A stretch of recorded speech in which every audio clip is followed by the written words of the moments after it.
നമ്മുടെ പാലക് ബീഫ് കറിക്ക് വേണ്ടിയിട്ട് പാലക്കും മല്ലിയിലയും പുതിനയിലയും കൂടി നമ്മൾ വെള്ളത്തിലിട്ട് നന്നായിട്ട് തിളപ്പിക്കാൻ പോവുകയാണ്. നന്നായിട്ട് തിളച്ചതിന് ശേഷം നമുക്കത് തണുത്ത വെള്ളത്തിലോട്ട് ഇടണം. അപ്പോൾ ആ കളറൊക്കെ നമുക്ക് അതേപോലെ തന്നെ കൃത്യമായിട്ട് കിട്ടും. അപ്പോൾ നമ്മുടെ പാലക്കും മല്ലിയിലയും പുതിനയിലയും ഏകദേശം 5 മിനിറ്റ് നന്നായിട്ട് തിളച്ചിട്ടുണ്ട്. നമുക്കിനി അത് കോരി തണുത്ത വെള്ളത്തിലേക്ക് ഇട്ട് കൊടുക്കാം. അത് തണുത്തതിന് ശേഷം മാത്രം നമുക്ക് മിക്സിയിലിട്ടൊന്ന് അരച്ചെടുക്കാം. അപ്പോൾ നമ്മുടെ പാലക് ചീരയും മല്ലിയിലയും പുതിനയിലയൊക്കെ നമ്മൾ തിളപ്പിച്ചിട്ട് തണുത്ത വെള്ളത്തിൽ ഇട്ട് വെച്ചിട്ടുണ്ടല്ലോ, അത് തണുത്തിട്ട് നമുക്ക് പേസ്റ്റാക്കി എടുക്കാം. അപ്പോൾ ആ സമയം കൊണ്ട് നമുക്ക് നമ്മുടെ ബീഫ് ഒന്ന് വേവിച്ചെടുക്കാം. അപ്പോൾ അതിന് വേണ്ടി ഞാൻ ഒരു കുക്കർ വെച്ചിട്ടുണ്ട്. അതിലേക്ക് കുറച്ച് വെളിച്ചെണ്ണ ഒഴിച്ചു കൊടുക്കാം. ആ വെളിച്ചെണ്ണ ഒന്ന് ചൂടായി വരട്ടെ. അപ്പോൾ എണ്ണ ചൂടാകുമ്പോഴേക്കും നമ്മൾ അതിലേക്ക് 2 ചെറിയ സവാള അരിഞ്ഞതാണ് അത് ചേർത്ത് കൊടുക്കാം. സവാള അല്ലെങ്കിൽ ചെറിയ ഉള്ളി ആയാലും മതി കേട്ടോ. അപ്പോൾ കുറച്ച് തോനെ എടുത്താൽ മതി. ഇത് നന്നായിട്ട് നമുക്കൊന്ന് വഴറ്റിയെടുക്കാം. നമുക്ക് കുറച്ച് ഉപ്പ് കൂടി ഇട്ട് കൊടുക്കാം. അപ്പോൾ പെട്ടെന്ന് നമുക്ക് വഴന്ന് കിട്ടും. നമുക്കൊരല്പം ഉപ്പ് കൂടി ഇട്ട് കൊടുക്കാം. ഇതൊന്ന് വഴന്ന് വരട്ടെ. സവാള ഒരുവിധമൊക്കെ ഒന്ന് വാടി വരുമ്പം നമ്മൾ അതിലേക്ക് അല്പം, ഒരുപാടൊന്നും വേണ്ട, കുറച്ച് ഏകദേശം 2 സ്പൂൺ ഇഞ്ചിയും വെളുത്തുള്ളിയും നമുക്ക് ചേർത്ത് കൊടുക്കാം. ചെറുതായി അരിഞ്ഞത്, അല്ലെങ്കിൽ നമ്മൾ പേസ്റ്റാക്കി എടുക്കുവാണെങ്കിൽ അങ്ങനെ അത് ചേർത്ത് കൊടുത്ത് ഒന്ന് വഴറ്റിയെടുക്കാം. അതിൻ്റെ ആ പച്ച മണമൊക്കെ ഒന്ന് മാറി കിട്ടണം. അപ്പോൾ ഇഞ്ചിയുടെ വെളുത്തുള്ളിയുടെ പച്ചമണമൊക്കെ ഒന്ന് മാറി വരുമ്പോഴേക്കും ഒരു 4 പച്ചമുളക് കീറിയതും കൂടി നമുക്ക് ഇട്ട് കൊടുക്കാം. അതും കൂടി ഒന്ന് ഇതിനകത്ത് കിടന്ന് ഒന്ന് വാടി വരട്ടെ.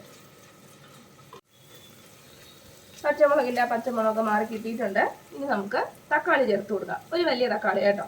ഇത് ഒരുപാടങ്ങ് ബ്രൗൺ നിറമൊന്നും ആവേണ്ട കാര്യമില്ല. നമ്മൾ ഇതിനകത്ത് ബീഫും കൂടി ഇട്ടിട്ട് വേവിച്ചെടുക്കുമല്ലോ. അപ്പോൾ ഒരുപാടങ്ങ് ബ്രൗൺ കളറൊന്നും ആവണ്ട. ജസ്റ്റ് ആ പച്ചമുളകൊക്കെ കറി ഒന്ന് സോട്ടായിട്ട് വന്നാൽ മതി. ഇത് ഈ തക്കാളി കൂടി നമുക്ക് ചേർത്ത് കൊടുക്കാം. തക്കാളിയും കൂടി കിടന്ന് നന്നായിട്ടൊന്ന് വഴണം.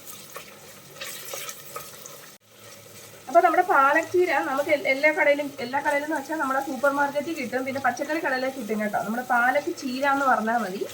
നമ്മൾ തോരനൊക്കെ വെക്കാൻ നമ്മൾ എടുക്കാറുണ്ട്. ചീര തോരൻ പോലെ വെക്കാം. പക്ഷെ നല്ല വെള്ളം ഉണ്ട് അതിനകത്ത്. ഇച്ചിരി വാട്ടർ കണ്ടന്റ് കൂടുതലാണ്. ഭയങ്കര ഗുണമാണ് കേട്ടോ. തക്കാളിയൊക്കെ നന്നായിട്ട് വാടി വന്നിട്ടുണ്ട്. ഇനി നമുക്കിതിലേക്ക് വേണ്ട പൊടികൾ ചേർത്ത് കൊടുക്കാം. ഇത്രയും പൊടികളാണ് ഞാൻ ചേർക്കാൻ പോകുന്നത്. 2 സ്പൂൺ മുളക് പൊടി, 1/4 ടീസ്പൂൺ പെരിഞ്ജീരകത്തിൻ്റെ പൊടി, 1/2 ടീസ്പൂൺ മഞ്ഞൾപ്പൊടി, 1/2 ടീസ്പൂൺ കുരുമുളക് പൊടി. ഇത്രയും പൊടികൾ നമുക്കിതിലേക്ക് ചേർത്ത് കൊടുക്കാം.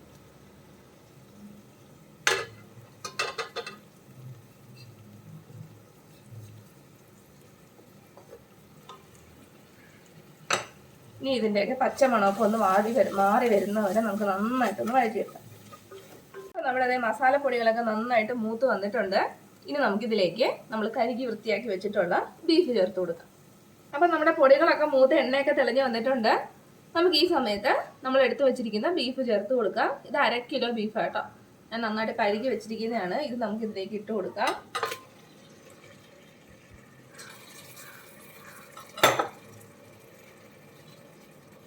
ഒന്ന് മിക്സ് ചെയ്ത് കൊടുക്കാം.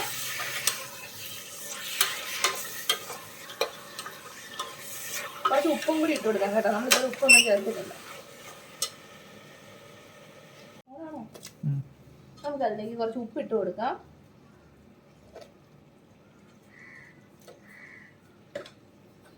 നന്നായിട്ടൊന്ന് മിക്സ് ചെയ്തെടുക്കാം. ഉപ്പൊക്കെ ഇട്ട് നന്നായിട്ട് ഞാൻ മിക്സ് ചെയ്ത് വെച്ചിട്ടുണ്ട്. ഇനി നമുക്കിത് നന്നായിട്ടൊന്ന് വേവിച്ചെടുക്കണം. ഒരു 5 വിസിൽ വരെ നന്നായിട്ട് വേവിക്കാം. വെള്ളമൊന്നും ഒഴിച്ചു കൊടുക്കണമെന്നില്ല കേട്ടോ. ബീഫിനകത്തും തന്നെ വെള്ളം ഇറങ്ങും. നമുക്ക് അടച്ചു വെച്ചിട്ട് ഒരു 5 വിസിലിൽ വേവിച്ചെടുക്കാം. നമുക്ക് അടച്ചു വെക്കാം. ഒരു 5 വിസിൽ വരുന്ന വരെ നമുക്ക് കുക്ക് ചെയ്തെടുക്കാം. അപ്പം നമ്മുടെ ബീഫ് വേവുന്ന സമയം കൊണ്ട് നമുക്ക് നമ്മുടെ പാലൊക്കെ ഒന്ന് അരച്ചെടുക്കാം. അതിന് വെള്ളമൊക്കെ ഊറ്റി കളഞ്ഞിട്ട് വെച്ചിട്ടുണ്ട്. ഇത്രേ ഉള്ളൂ കേട്ടോ. നമ്മളിട്ട ഒരുപാടുണ്ടായിരുന്നില്ലേ, അത് വെന്ത് വന്നപ്പം ഇത്രേ ഉണ്ടാവും. നമുക്കിത് മിക്സിയുടെ ജാറിലേക്ക് ഇട്ട് കൊടുക്കാം.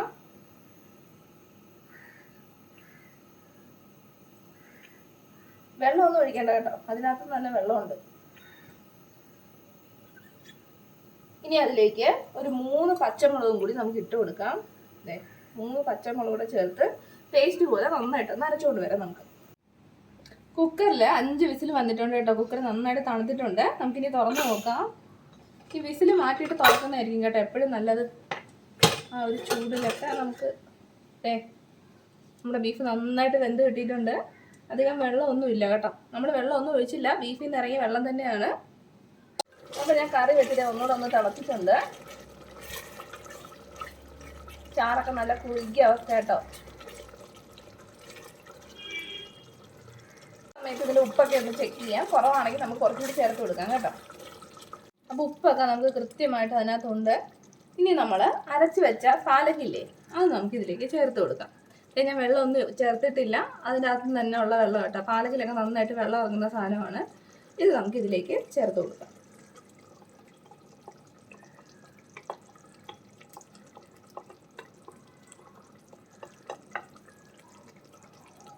ഇനി നന്നായിട്ടൊന്ന് മിക്സ് ചെയ്യാം.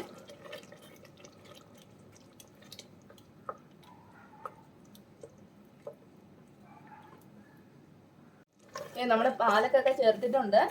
ഈ ഒരുപാട് പച്ച നിറം വേണമെങ്കിൽ നമ്മൾ അതിനനുസരിച്ച് ഇറച്ചിയുടെ അളവ് കുറച്ചിട്ട് നമ്മുടെ പാലക്കിൻ്റെ എമൗണ്ട് കൂട്ടണം കേട്ടോ. പക്ഷെ അപ്പോഴും നമുക്കൊരു എന്താ പറയുക, ചീരയുടെ ഒരു ഓവർ ചെവ് വരും. അങ്ങനെ വേണമെങ്കിൽ നമുക്ക് അങ്ങനെ ചെയ്യാം, അല്ലെങ്കിൽ നമുക്ക് ഈ രീതിയിൽ ചെയ്തെടുക്കാം കേട്ടോ. ഇനി ഇതിലേക്ക് നമുക്കൊരല്പം ഫ്രഷ് ക്രീമും കൂടി ചേർത്ത് കൊടുക്കാം. ഒരല്പം ഫ്രഷ് ക്രീമും കൂടി ഞാൻ ചേർത്തിട്ടുണ്ട്. ഇത് നമുക്കൊന്ന് മിക്സ് ചെയ്തെടുക്കാം. ഒരു പ്രത്യേക ടേസ്റ്റാണ് കേട്ടോ.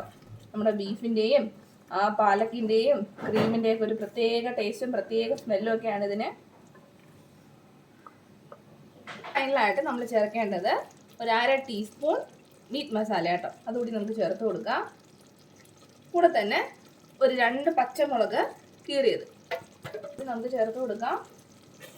അപ്പോൾ ഇത്രയായപ്പം നമ്മുടെ സ്വാദിഷ്ടമായ പാലക് ബീഫ് കറി തയ്യാറായിട്ടുണ്ട്. അപ്പം നമ്മുടെ പാലക് ബീഫ് കറി തയ്യാറായിട്ടുണ്ട്. ഞാൻ ഫ്ലെയിം ഓഫ് ചെയ്യുവാണ്. എല്ലാവർക്കും ഇഷ്ടപ്പെടും കേട്ടോ. തീർച്ചയായിട്ടും ചെയ്ത് നോക്കണം. നമ്മൾ ക്രീമൊക്കെ ചേർക്കുന്നതുകൊണ്ട് അധികം എരിവൊന്നും ഉണ്ടാവില്ല. അപ്പോൾ കുഞ്ഞുങ്ങൾക്കൊക്കെ ഒരുപാട് ഇഷ്ടപ്പെടും. എല്ലാവരും ചെയ്ത് നോക്കിയിട്ട് നിങ്ങളുടെ അഭിപ്രായങ്ങൾ അറിയിക്കണേ. സ്കിപ്പ് ചെയ്യാതെ വീഡിയോ മുഴുവനും കാണണം. ഇതുപോലുള്ള കിടിലൻ വീഡിയോസുമായി നമുക്ക് വീണ്ടും കാണാം. അതുവരെ ബൈ ബൈ.